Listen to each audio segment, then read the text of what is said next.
రీసెంట్‌గా విజయసాయిరెడ్డి గారు రాజీనామా చేయడమే జరిగింది వైసీపీ పార్టీకి. ఈ రాజీనామా ఎలా ఉన్నా గాని, ఇది ఒక రకంగా పార్టీ కార్యకర్తలు, పార్టీకి తీరా నష్టమైనా కానీ, ఇంకొక ప్రశ్న అనేది చాలా వేధిస్తుందనమాట. వైసీపీ కార్యకర్తల్ని, అలాగే జగన్మోహన్ రెడ్డిని ఒక ప్రశ్న అనేది చాలా వేధిస్తుంది. ఆ ప్రశ్న ఏంటి అంటే, ఒకవేళ ఇప్పుడు విజయసాయిరెడ్డి గారు ఏదైనా పార్టీలో చేరితే, అప్పుడు ఆయన అప్రూవర్‌గా మారితే, జగన్మోహన్ రెడ్డికి చాలా తీవ్రమైన పరిణామాలు ఎదుర్కోవాల్సి వస్తుందనమాట. ఎందుకు అంటే జగన్మోహన్ రెడ్డి ఆర్థిక లావాదేవీలన్నీ తెలిసిన వ్యక్తి.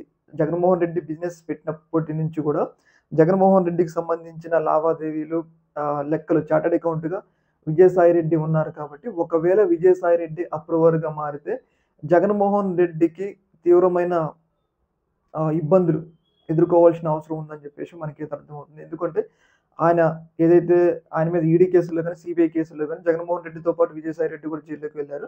అలాంటప్పుడు ఏమైనా బీజేపీ పెద్దలు గాని, చంద్రబాబు నాయుడు లాంటి వాళ్ళు గాని, విజయసాయి రెడ్డి మీద ఒత్తిడి తెచ్చి ఒకవేళ అప్రూవర్‌గా మారితే జగన్మోహన్ రెడ్డి మీద ఉన్న కేసులు ముందుకెళ్ళి ఆయనకి శిక్ష పడటానికి కూడా అవకాశం ఉందనైతే మనకైతే తెలుస్తుంది.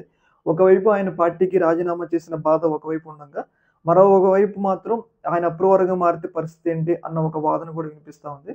అట్లా మారితే మాత్రం వైసీపీలో కీలక నేత అయిన జగన్మోహన్ రెడ్డి గారు జైలుకి వెళ్తే, పార్టీని నడిపించడానికి ఇప్పుడు షర్మిల గూడా లేదు. మళ్ళీ భారతి గారేమన్నా బయటికొస్తే మళ్ళీ ఆమె పార్టీ నడిపించాల్సిన అవసరమైనా ఉంటదని జెప్పేసి వాళ్ళు చాలా భయపడుతున్నారన్నమాట. ఆయన పార్టీని వీడినా గాని కొంచెం అప్రూవల్‌గా మారకుండుంటే పార్టీ సేఫ్‌గా ఉంటదని జెప్పేసి వాళ్ళు ఒక రకమైన భావన అయితే వ్యక్తం చేస్తున్నారు.